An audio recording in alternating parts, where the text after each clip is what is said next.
Mr. Vice President, nice to speak to you again. And I want to ask you first about China and France. The French president went over to China, and upon leaving China, he has said some things that are disturbing to the American people, at least I think. What are your thoughts? Have we sort of lost China, and China's now cozy with President Xi? Well, look, I think most Americans, after our administration, learned that China is the greatest economic and strategic threat that the United States faces in the 21st century. But under the Biden administration, the disastrous withdrawal from Afghanistan, the capitulation to the Iranian regime on the Iran nuclear deal, the overall message of weakness, I think, has created a vacuum on the world stage.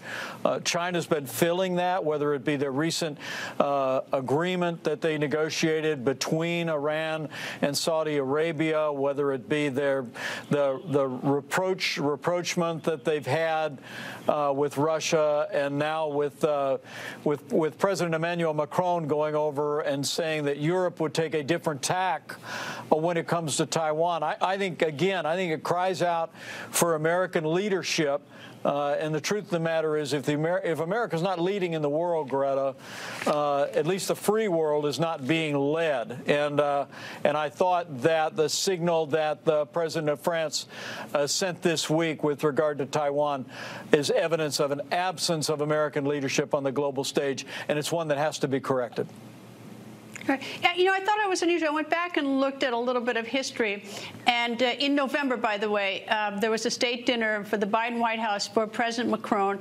And that was also a state dinner that President Trump had with President Macron. He had two state dinners, one Australia and one France. And I'm a little bit surprised is that it seems that both administrations thought it very important for that, very symbolic dinner to have the president of France. And now we have this situation. I don't know why that strikes me as odd. Well, look, these diplomatic traditions are important, but it's the policy that matters the most.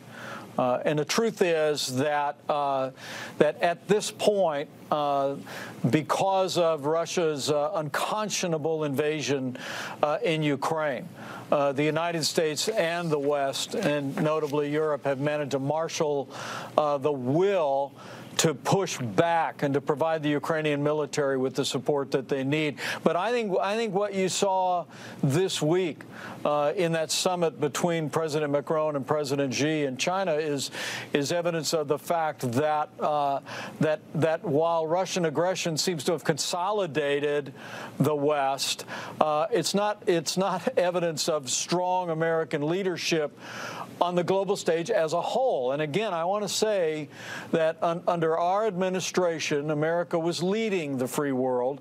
Under this administration, through the disastrous withdrawal in Afghanistan, literally signaling military cuts in their most recent budget, capitulating to Russia on Nord Stream 2 before the initiation of hostilities in Ukraine.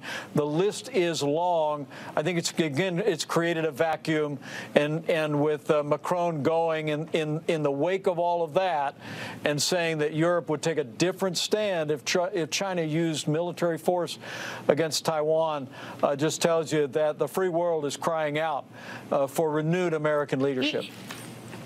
You raised the issue of the Nord Stream pipeline. That had that explosion or sabotage was last September. Do you believe, because actually I do not, but do you believe that the United States doesn't know who did that? I would have really no way of knowing, but I share your skepticism that in between our intelligence resources and other intelligence resources, that we would not have a good idea of who perpetrated the explosion of the Nord Stream 2 pipeline. But at the end of the day, I truly do believe that wherever it was initiated, whether it was a false flag operation by the Russians or an offensive operation by the Ukrainians, we just simply need to continue to provide the Ukrainian military with the support they need. Ukraine, the battle in Ukraine is not our war, but freedom is our fight. And you've been there. You've been on the ground, Greta. You know the horrific consequences of the Russian invasion, and we just need to continue to meet it with American strength. And I'll continue to be a voice for that, even while some in my party take a different view. All right. Let me turn now to Jack Smith, who's the special prosecutor investigating President Trump on January 6th. You've been subpoenaed. You said you're going to follow the law. And I'm not asking you for the content of your conversations with the president, because that actually is subject to the president's appeal, executive privilege, and we'll wait to see what happens there. But tell me, with what you're going to say, not the content, but should the president fear what you're going to say before that grand jury? Well, let me first say I was very pleased that when we challenged this subpoena, the unprecedented subpoena from the special counsel to testify before the grand jury on constitutional grounds, as I've said to you before, Greta, I'm pleased that the court actually ruled in our favor and recognized that that my conduct and my actions when I was serving as president of the Senate are shielded under the Constitution, speech, and debate clause. That was the first time any federal court had extended those constitutional protections to the Vice President of the United States, and I believe it was a landmark decision. That being said, I've made it clear we'll comply with the law.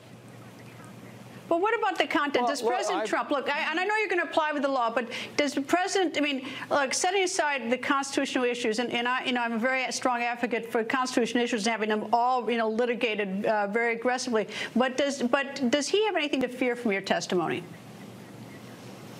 Well, what I would tell you is I'm an open book, Greta. I mean, literally, I wrote a book about my years in public service. I wrote very candidly about the days leading up to that fateful day in January of 2021.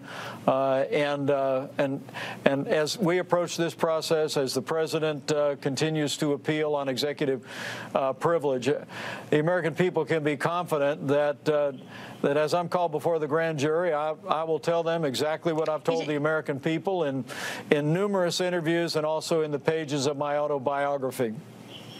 All right, let me turn now to that abortion pill. We had this abortion pill decision out of Texas, a federal judge, an hour later, and he struck it down, the FDA's approval of it. An hour later, another federal judge, this one appointed by President Obama, the first one by President Trump, he issued a ruling that allows for it to be used in 17 states and District of Columbia. Your thoughts about these two rulings?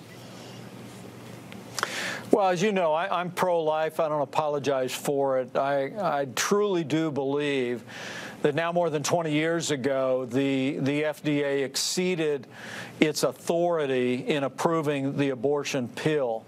And American women have paid a price over the last 20 years. I think of Holly Patterson, who passed away. Her father testified before Congress more than a decade ago about not even knowing she was pregnant, not knowing she'd taken the abortion pill, and she went into septic shock and died in the hospital.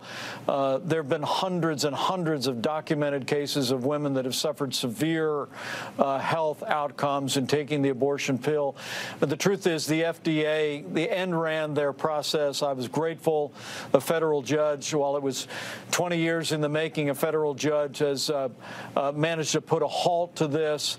The foundation I created in Washington, D.C. is going to continue to stand on the rule of law. In this case, we're going to stand for the right to life. But I ultimately believe with both of the cases now, Greta, I expect this is headed to the Supreme Court of the United States. But in the larger context, it's all just part of really a new beginning for life we have in this country since the Supreme Court threw out Roe versus Wade. And I can assure you and all your viewers, whatever the future holds for my family, we're going to continue to champion the right to life. We're going to continue to champion the interests of women born and unborn, and pushing back on the abortion pill that was pushed through an FDA process more than 20 years ago is part and parcel of the cause of life.